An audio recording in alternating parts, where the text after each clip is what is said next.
To the now familiar recipe of the Blitz were added parachute troops who swarmed down upon Dutch cities and airfields and further disrupted a hopeless defense.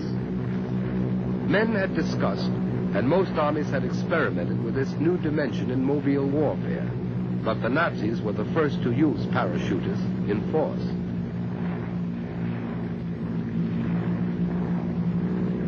Guns and ammunition sailed down in special parachutes and were assembled quickly on the ground.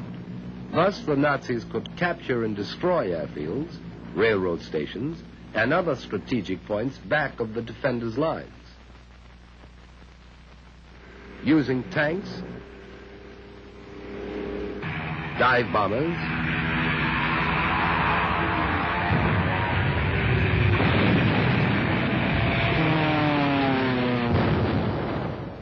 big guns, the Nazi machine broke the back of Dutch resistance in 4 days.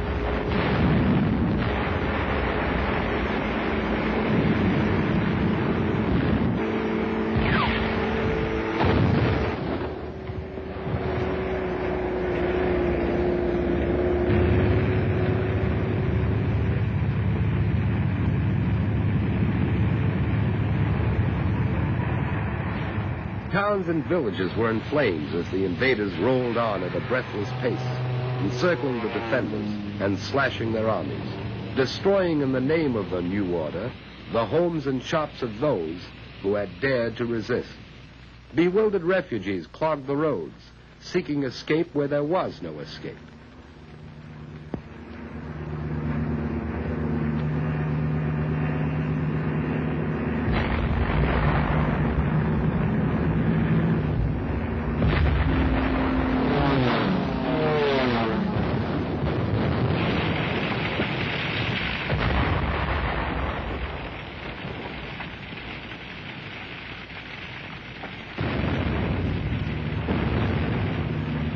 This was Rotterdam, bombed after the Dutch forces had surrendered.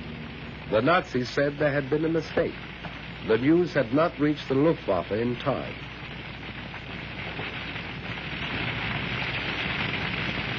When the Nazis entered this once prosperous city, the night skies were red with fire.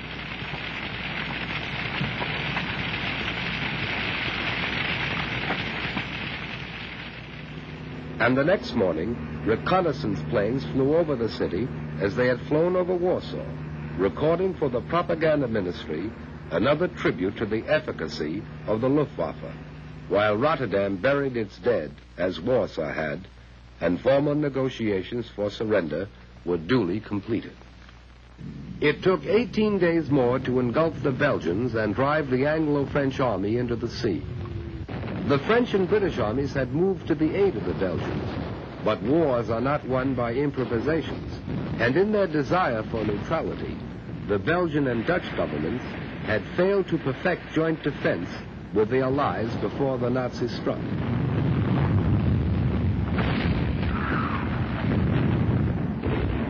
The invaders rolled on.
This was the Belgian cathedral city of Louvain, scarred in the First World War and restored anew, and again it fell victim to the invaders.